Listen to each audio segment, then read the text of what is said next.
Hey guys, this is Tom Box. Welcome to MST.TV. Now, as per usual, whenever a ban list drops on us, we will be doing a damage report to talk about some of the decks that were affected and whether or not they actually survived. And then we'll also talk about, of course, one of our favorite segments, the tier potential moving forward. This time it's actually going to be a bit different because there are just so many decks that were viable in the previous format. Moving forward, there's going to be a lot more decks that are going to be even more playable, and I'll kind of break it down when we talk about the ban list. So welcome to the March 2021 damage report, where we talk about the winners, losers, and tier potential. But first, a couple of quick things to upkeep. Because of the recent 69696 subscriber mark that we hit, well, first things first, this box, this mat. Don't worry, I will repack it in the box.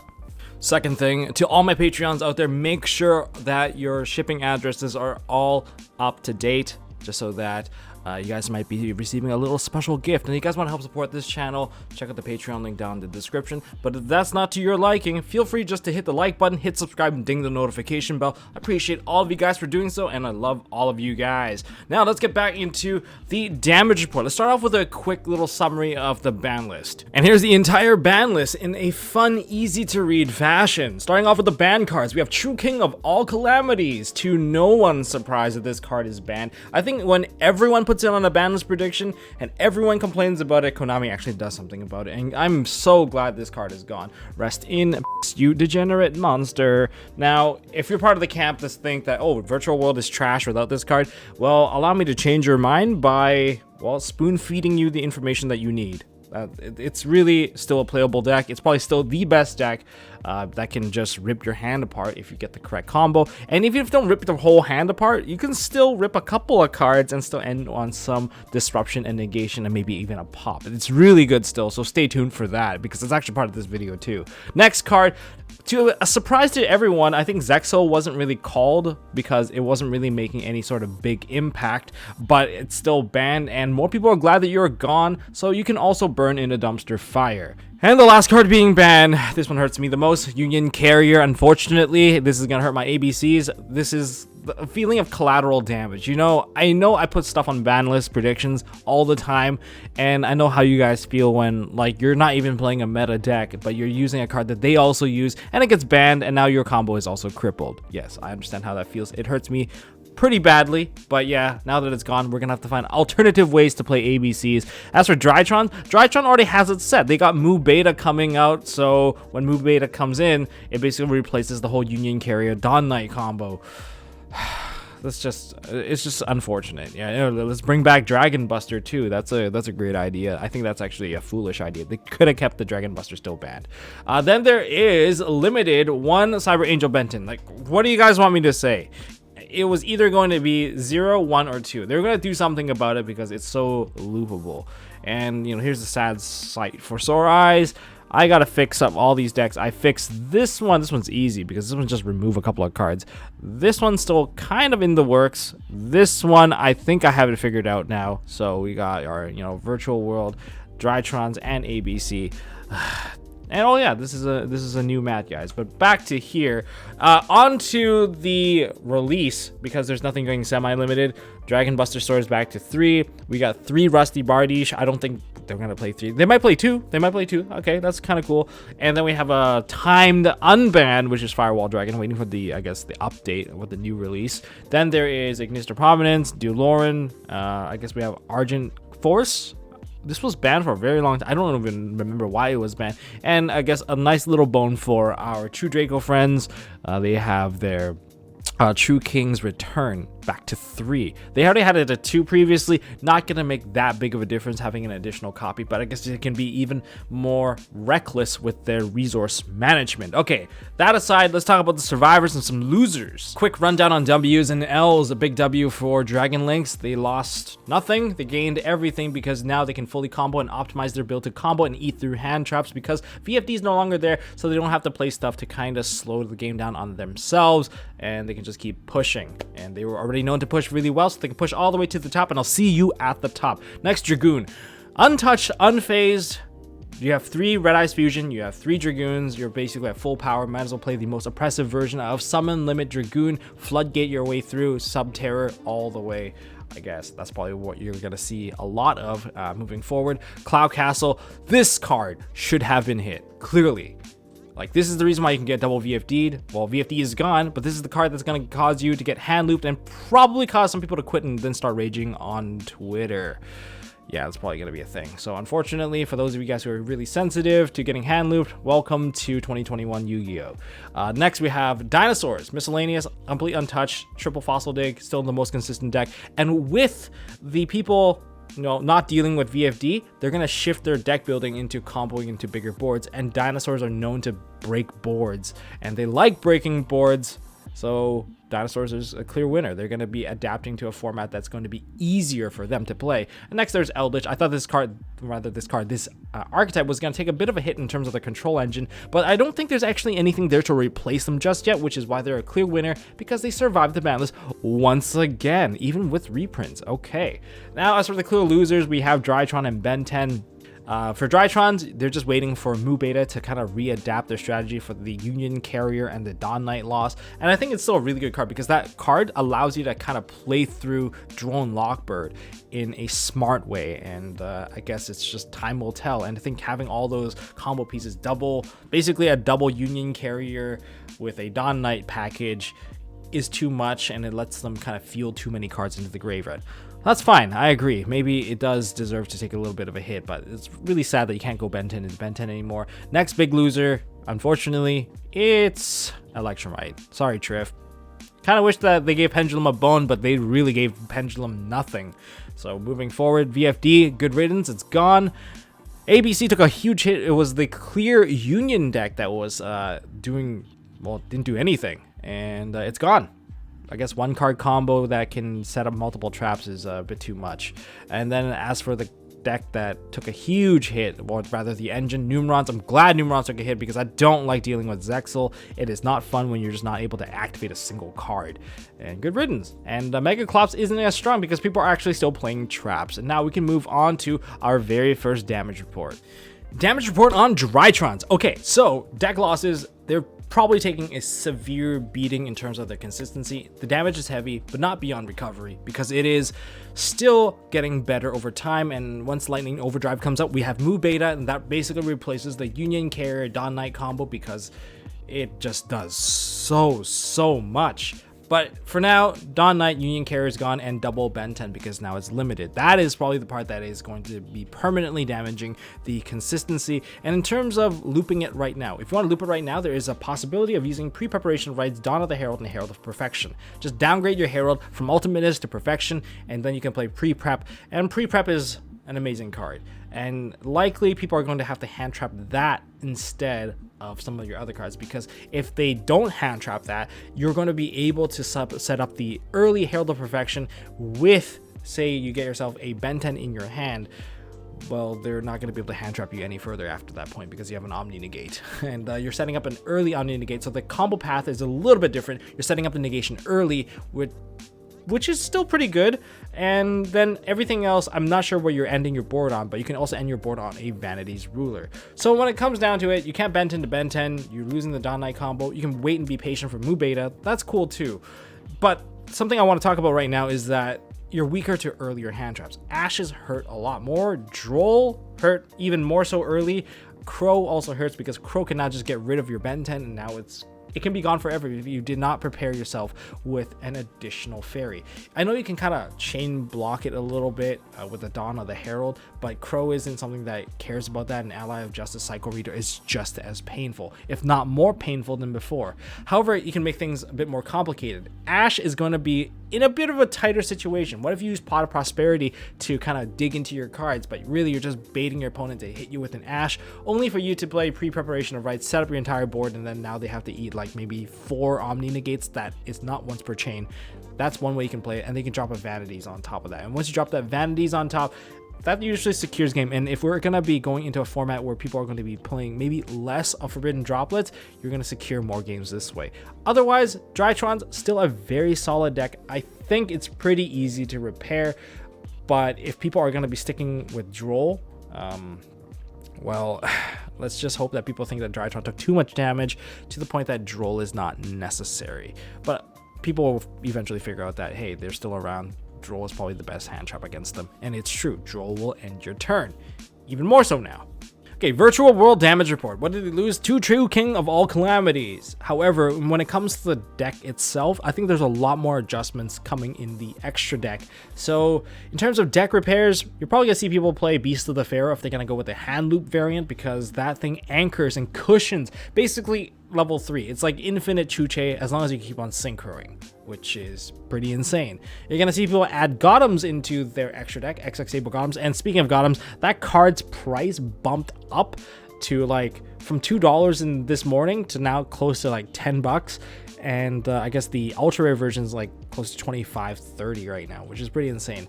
You're probably gonna see people also put in the Omni Negate of the Sacred Tree Beast Hyperiton, which is pretty good. Maybe some people are gonna play Enter Blathnir, Insector Exabeetle, and we're gonna see some Dragon Buster Destruction Sword, because they can set up Buster Lock. Yeah, Virtual World with Buster Lock, and it's a Buster Lock that's kind of neat too, because they have a Chuche that's live that can pop your card.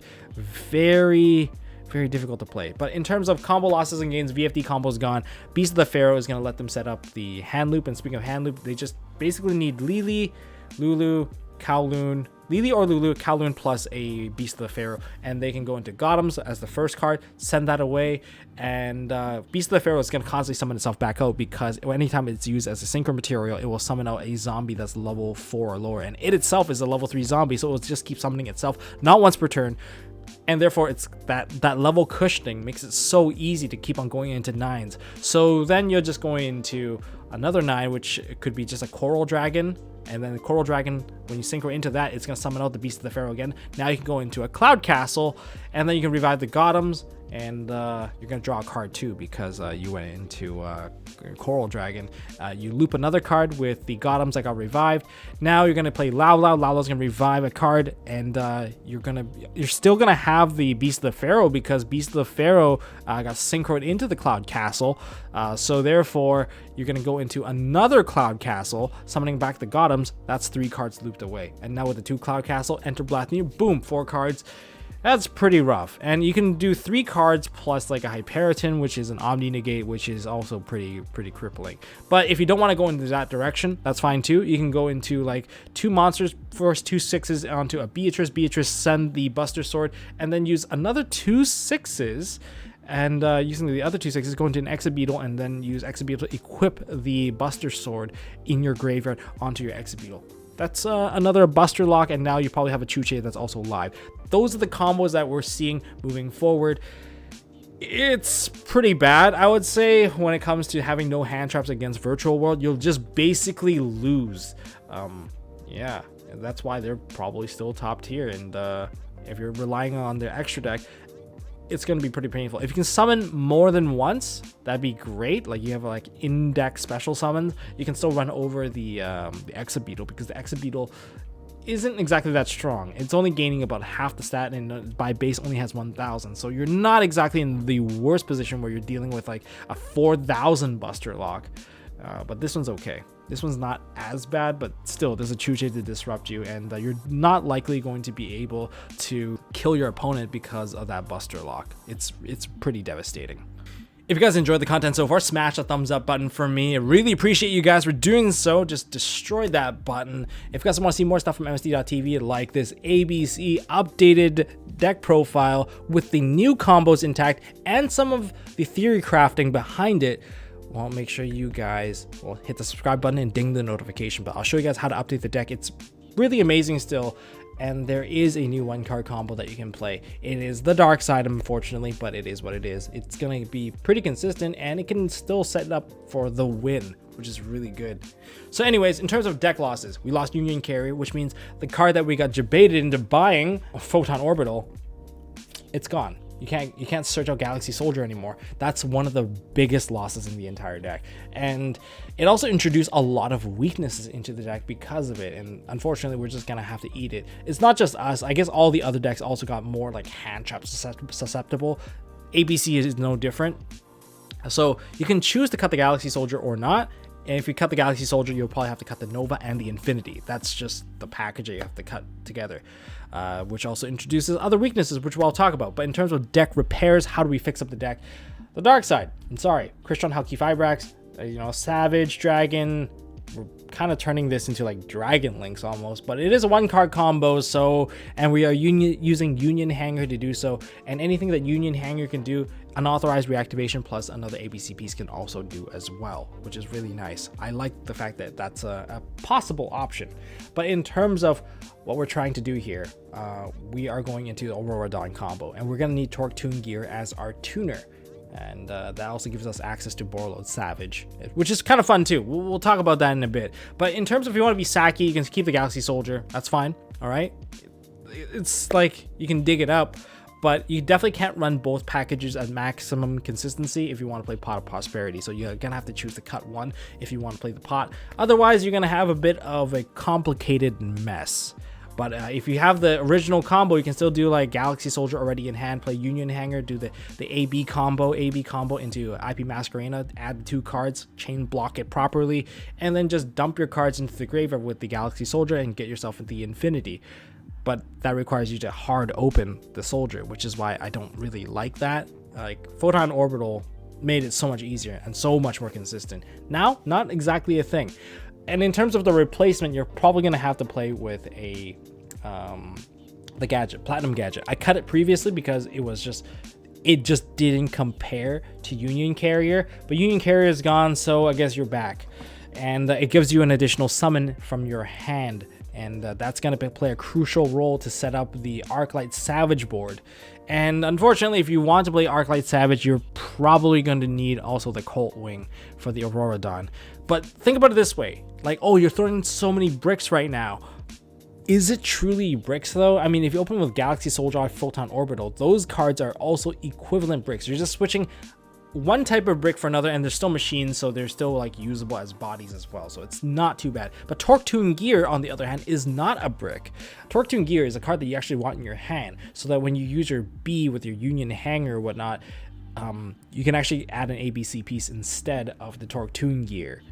That gives you an additional card to play with. It's actually quite nice if you do open with the Torque Tune Gear. It gives you the option. But ultimately, combo gains and losses. The Nibiru proof combo is gone, which allows you to always end with an ABC after the fact that you set up the negation. That's gone. Hand traps are now much more effective because you can't really chain block the AB, because if you chain block AB, you don't have ABC pieces in your graveyard. But if you're expecting your opponent to have hand traps and disrupt you from using your B to add a card, then just chain block it anyway to get the card. The additional card is worth it, and finding a way to actually throw cards into the graveyard is also going to be a challenge in the deck. In terms of what did you gain, you have a 1-card combo and a 2-card combo. 1 card, you have a Savage Herald with 5 cards in your hand with Aurora Dawn plus, I guess the other card that you have on the board. No, this one only has the Aurora Dawn plus the 2 cards. The other 2-card combo is ABC with Herald, Aurora Dawn, and the Platinum Gadget. That one, you'll have, I think, 3 or 4 cards in your hand. Still pretty solid. That means every other card that you have in your hand ideally is a trap card, and if it's like a trap trick, even better, because you can use Union Scramble, just revive everything, and then your opponent's gonna be dead next turn anyway. So my final remarks regarding ABC is that yes, they've gained new combos, they have new ways to play. The bricks kind of got replaced with new bricks that aren't as bricky. Unfortunately, there's always like a Garnet in the deck, and the Garnet in the deck in this particular build is probably the Colt Wing, because it really cuts you off from getting access into the Borreload Savage, which is really awkward at times. But when it comes to new weaknesses, Ash, Nibiru, that goes for everyone. Everyone's more weaker to hand traps now. However, Maximus is now something I can't punish unless I want to like minimize the amount of losses I get simply by, I guess I can just, instead of playing like Borreload Savage, I can play Omega and just get my cards back. That's like one way of doing it, but that's just not my style. I'd rather kind of suppress my opponent to the point that they can't play. Overall, extreme damage, but I think it's still looking pretty promising for ABC. And finally, for the part that you guys have been waiting for, the tier potential list. I just want to put this out there. Any of the decks that are listed here can beat other decks among this list. It's just that these decks, some of them just have easier resource management and they're just known to have better performance overall. But it doesn't mean that, you know, the bottom to the hidden potential stuff can't beat the top tier stuff. That's not the case. So starting with the top tier potential, easy Dragon Link, complete unhindered, and they're just unhinged now completely. Then there's Virtual World, probably gonna loop you like crazy. Subterra Dragoon, one of the most oppressive decks, and they're playing at full power still. And, you know, being able to limit people's summoning is going to be a thing that we're going to have to deal with. Dogmatica variants with like Invoke, they have a very interesting control package. And if they establish their control early, they also can establish a lot of damage later on too, which can clear the game. They're kind of like a mid-rangey deck in some sense. Prank Kids is a combo deck. That's really cool as well, especially with the board nuking. Board presence and grave-centric format is what we're still playing, so Prank Kids is still going to be here. Dinosaur, one of the best board breakers. Bird Up, one of the best decks out there right now. Probably got even stronger thanks to Kit. And then there's Eldritch Zoo variants, which is another control deck. Seems like there's a lot of control these days. And if you look at the list, you're like, look how many top tier potentials we have this time around. All the other times, it's mainly about like 2 to 3 decks. This time, if Konami was aiming to give us a lot of deck variants, they've done a really, really good job when it comes to that. In terms of high tier potential, we got Drytron move down a tier, but likely will move back up later on. I think it's just a moment when Moo Beta comes out, it's going to move up, or someone's going to figure out something like, oh, it's just the best deck because people kind of completely forgot about it. Then there's True Draco. I'm thinking more like Eldritch True Draco because that's much more aggressive and can control the back row a lot better and can proc a lot of the pop effects, proc a lot of the trap effects. Man, I'm not even able to speak now. But Dolce, a 1-card combo deck that doesn't have to deal with VFD, has a ton of hand traps. Be very careful because they are also able to use Teacher to just control the flow of your deck, especially if you're a grave-centric deck. Shaddoll is really strong. Sinister Shadow Games, throw Aerial into the grave. That one interaction is already really good, but you also have triple super poly, so something to be very, very careful of when you're playing against Shaddolls. Altergeist Dogmatica is really good. I've seen it in action. Dragon Maids also making the high tier potential list. I've just watched a lot of Dragon Maids over the last couple of events, and they are very strong. If you know what you're doing, there's so many interactions in between each of these phases, and they're very sticky too. The trap cards just keeps them alive. They get to summon their card back. They get to bounce some cards. Like, we're in a format where disruption is key, and Dragon Maid gets a lot of free disruption, and Chamber Dragon Maid is just an amazing card. Phantom Knights, let's not forget about them. They have some of the best oppressive boards when it comes to the Requiem Dragon, and they can easily just gather all the attack into an Arc Rebellion and just whammy on someone, just quick OTK. And let's not forget about Adamantimators. Adamantimators are also very, very strong. Especially with the Rock Entry with Prank Kids, it's also another top tier contender. But these are the high tier potential because, unfortunately for Adamantimator, you do run out of gas if your board gets broken.